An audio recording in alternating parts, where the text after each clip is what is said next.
Bismillahirrahmanirrahim. Assalamualaikum, hai semua. Perkenalkan, nama saya Frizal Ahmad, mahasiswa semester 6 jurusan manajemen.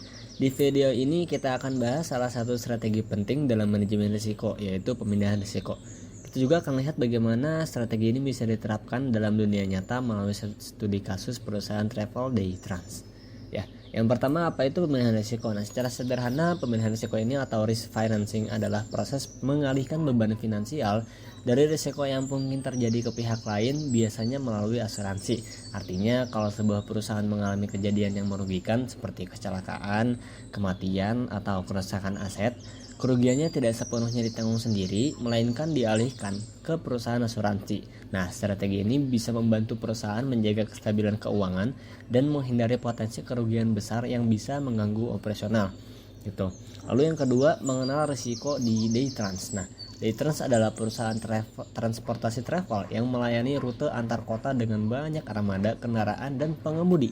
Dalam kegiatan operasionalnya, day trans menghadapi berbagai risiko, misalnya kecelakaan lalu lintas yang melibatkan pengemudi dan penumpang, lalu kerusakan kendaraan, lalu ada kematian atau cedera serius pada sopir, dan tuntutan hukum dari penumpang akibat keterlambatan atau ada insiden. Nah, tanpa manajemen risiko yang tepat ini, risiko-risiko bisa berdampak besar, mulai dari kehilangan aset, meningkatnya biaya operasional, hingga menurunnya kepercayaan pelanggan. Gitu. Nah, lalu yang ketiga ini strategi asuransi jiwa untuk pengemudi. Nah, salah satu solusi yang bisa diambil day trans adalah dengan membeli asuransi jiwa untuk para pengemudi. Pengemudi adalah ujung tombak operasional. Kalau terjadi hal yang tidak diinginkan seperti kecelakaan yang menyebabkan kematian, dampaknya bukan hanya dirasakan oleh keluarga korban, tapi juga oleh perusahaan. Dengan adanya asuransi jiwa ini, perusahaan hanya perlu membayar premi secara berkala, tapi jika resiko benar-benar terjadi, perusahaan asuransi yang akan memberikan santunan kepada keluarga pengemudi. Nah, strategi ini tidak hanya melindungi keluarga pengemudi, tapi juga mencegah guncangan keuangan yang besar di tubuh perusahaan day trans. Nah, yang keempat ini ilustrasi studi kasus ya. Misalnya begini, day trans mengasuransikan setiap pengemudi dengan nilai pertanggungan 200 juta.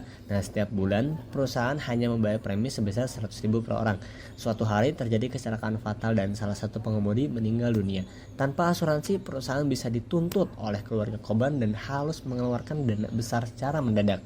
Tapi dengan adanya asuransi jiwa santunan langsung diberikan oleh pihak asuransi. Day trans tidak perlu mengganggu arus kasnya.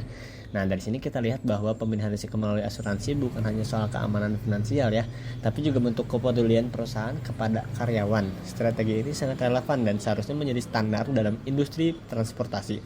Nah, teman-teman, terima kasih sudah menonton. Semoga video ini bermanfaat dan bisa jadi gambaran nyata bagaimana manajemen risiko ini diterapkan di dunia kerja secara langsung.